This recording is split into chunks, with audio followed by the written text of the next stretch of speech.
Hello viewers, আসসালামু আলাইকুম। কেমন আছেন সবাই? আশা করি সবাই ভালো আছেন। তো আজকে সেকেন্ড ডে মার বাসার। তো আয়নের আব্বু আমাদের সাথে ছিল কালকে রাতে, তো আজকেও আছে। তো খাওয়া দাওয়া করে ও পরে চলে যাবে। তো বছরের যেহেতু আজকে শেষ দিন, হ্যাপি নিউ ইয়ার যেহেতু হবে 12টার পরে, তো ভাবিনি এমন একটা নিউজ পাবো পরের দিন। যদি আগে জানতাম তাহলে হয়তো আমরা এই হ্যাপি নিউ ইয়ারটি পালন করতাম না। তো যাই হোক, সব কিছু নিয়তির ওপর থাকে। আল্লাহ যা করেন ভালোর জন্য করেন। তো নিউজটা কি সেটা আমি একটু পরেই বলবো। তো এইদিকে আমি ব্লগ করতেছি আর আয়ান বাবা আমার ট্রাইপড নিতে যাচ্ছে, যে ট্রাইপডে আমি কি করতেছি। তো ওর হাতে একটু দিলাম, ও একটু খেলা করলো ট্রাইপড নিয়ে। তো এদিকে আমি ঘুম থেকে উঠলাম, এখন একটু ফ্রেশ হব, খাওয়া দাওয়া করব, দাঁত ব্রাশ করতেছি আমি এদিকে। তো আপনারা কে কোথা থেকে দেখছেন আমার ভিডিও অবশ্যই জানাবেন, অবশ্যই কমেন্ট বক্সে জানাবেন আর আমার পাশে থাকার চেষ্টা করবেন।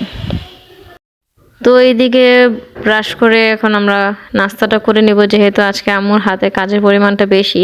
কারণ আজকে বাসায় মেহমান আসবে, মেহমান বলতে আমার শ্বশুর শাশুড়ি। তো আম্মুকে বললাম শর্টকাটে নাস্তা, তাই আমরা চা বিস্কিট পাউরুটি নসিলা দিয়ে এগুলোতে খেয়ে নিব। তো এইদিকে আয়নের আব্বুকে আমি চাটা সার্ভ করে দিলাম, আমি এখন চাটা খাবো, চা ছাড়া তো আমার চলেই না। তো এদিকে আয়ন ঘুরঘুর করতেছে, ওকে একটু নাস্তা খাওয়াই দিলাম। তো আসলে শ্বশুর শাশুড়ি আসবে মূলত আজকে 31st নাইট। তো আমার তো আসার কথাই ছিল, যেহেতু আমার শরীরটা ভালো না, আমি অনেকদিন ধরে আসি না থাকার জন্য। তো এই ফাঁকে 31st নাইট যেহেতু ভাবলো আম্মু আব্বু যে আমরা একসাথে সবাই পালন করি। তো এদিকে আমি আমার নতুন ড্রেসটা পরে নিলাম। এই ড্রেসটা দিয়েছে আমার শাশুড়ি ফুফাতো বোনের ননদ, যাদের সাথে কিছুদিন আগে আমরা সিলেট গিয়েছিলাম। তো ওখান থেকে আমাকে জামাটা কিনে দিয়েছিল, আর আমার আম্মু আমাকে ড্রেসটা বানিয়ে দেয়।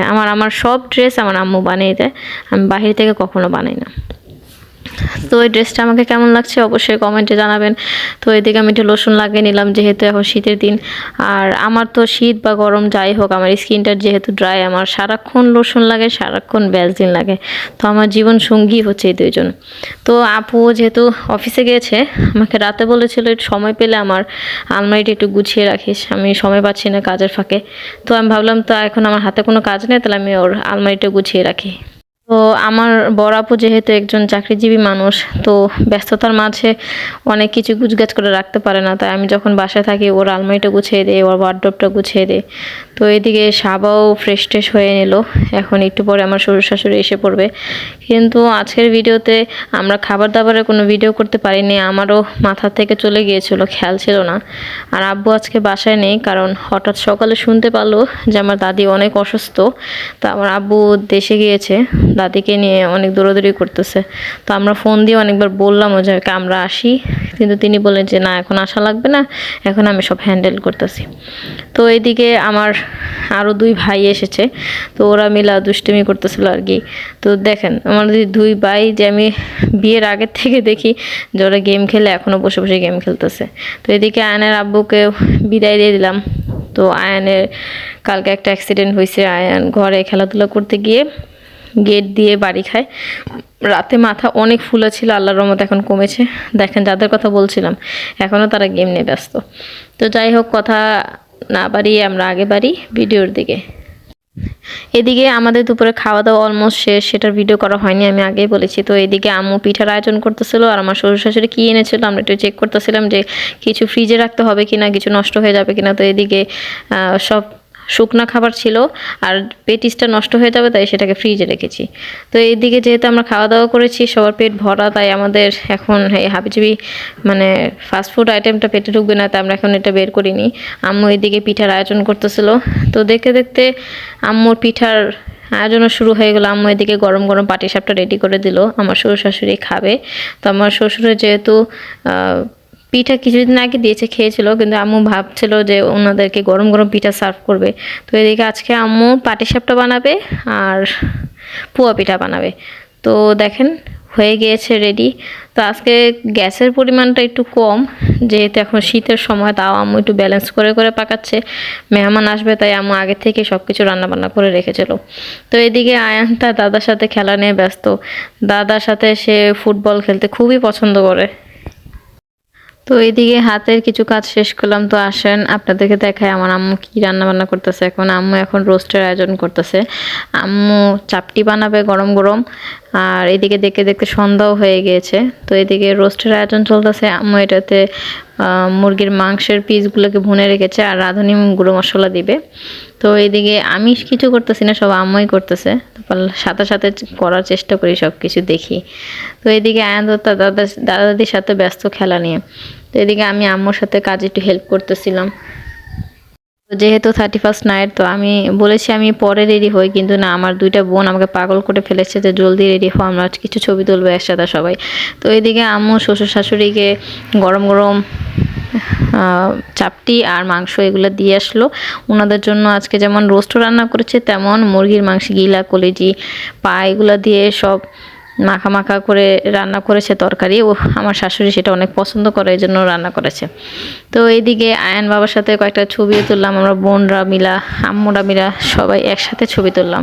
তো এদিকে আয়ান বাবাকে বললাম চলো আসো দেখি যে দাদা দাদি কী করে তোমার। তো দেখেন ওনারা খাওয়া দাওয়া করছে। তো এইদিকে গরম গরম সব সার্ভ করা হয়েছে, ওনারা খাচ্ছেন। আর এইদিকে আমাদের আয়ন বাবা বলতেছে যে আম্মু মানে মানে ট্রাইপডটা চাচ্ছে, ট্রাইপডটা নিয়ে এসে নিজে ভিডিও করবে। আমি বললাম আচ্ছা তুমি করো, ও যে তোমার দাদা দিকে দেখা যাচ্ছে হাই বলো, ও হাই দিচ্ছে, দেখেন কত সুন্দর করে, মাশাআল্লাহ। আমার বাচ্চাটার জন্য সবাই দোয়া করবেন, এভাবে যেন সে সবসময় হাসি খুশি থাকে। তো এইদিকে দেখতে দেখতে আমাদের হ্যাপি নিউ ইয়ারের টাইমও চলে আসছে। কমপক্ষে এখন বাজে হচ্ছে 9:30, হয়তো 10টা। 2 ঘন্টা পরে আমাদের হ্যাপি নিউ ইয়ার। আমরা এদিকে ছবি টবি তুলে নিলাম। আজকে আম্মুর মামাতো ভাইয়ের ছেলে, মানে আমাদের মামা হয়, এই যে আমাদের সাথে বসে আছে, খাওয়া দাওয়া করতেছে। দেখেন সাবার অনেক ক্ষুধা লেগেছে, তাই সে ভাত নিয়ে ব্যস্ত, আমরা এখানে চাপটি নিয়ে ব্যস্ত। দুঃখিত তার ভিডিওর জন্য, সে ভিডিও দিতে না করেছিল তাও। তো এদিকে দেখতে দেখতে আমাদের 12টা বেজে যায়, আমরা ছাদে চলে যাই তাড়াতাড়ি, যেহেতু সময় কম। আমরা এদিকে খাওয়া দাওয়া অলমোস্ট করে নিয়েছি, ছাদে এসে বললাম তাই আয়নকে তার নানির কাছে রেখে এসেছি, কারণ এত আওয়াজে সে ভয় পাবে। তো আয়নের আব্বুকে বললো তুমি তাড়াতাড়ি ছাদে এসে পড়ো, নিচে যাওয়া লাগবে না। তাই আয়নের আব্বুর জন্য আমরা ওয়েট করতেছি। এদিকে আশেপাশে এত জোরে জোরে বোম ফুটাফুটি করতেছে, সাপ এত মানে ভয়ে সিঁড়িতে দাঁড়িয়েছে, আর আমার আপু 2 কানে হাত দিয়ে আছে। আজকে আমরা তো হাসাহাসি করতেছি, এত মজা করতেছি, কিন্তু আজকের দিনটা যে আমাদের জন্য একটা কাল রূপে কে আসবে আমরা এটা ভাবতেও পারিনি। আমরা জানিও না, নিউজটা পরের দিন জানতে পারি আমার দাদি মারা গিয়েছে। তো আব্বু যদি আমাকে আগে বলতো আমরা চলে যেতাম দেশে, সে আমাদের জানায়নি, যেহেতু কি আর করার। তো পরের দিন যেহেতু আমরা নিউজটা শুনেছি, আমাদের জন্য খুবই কষ্টের ছিল। আমরা আফসোস করতেছি আমরা কেন নিউ ইয়ারটা পালন করলাম। তো যাই হোক, আমরা নিউ ইয়ারে কী কী করেছি তা দেখেন। আমরা কয়েকটা ঝর্ণা বাতি জ্বালাই, এইটুকুই, আর কিছু না। আশেপাশে বোম টোম ফোটাফুটি হয়, আমরা তেমন কিছু করিনি। 3টা ঝাড়বাতি শুধু জ্বালাই, তারপর ঘরে চলে যাই, যেহেতু আয়ান আমাদের জন্য অপেক্ষা করবে, কান্নাকাটি করবে, এর জন্যে।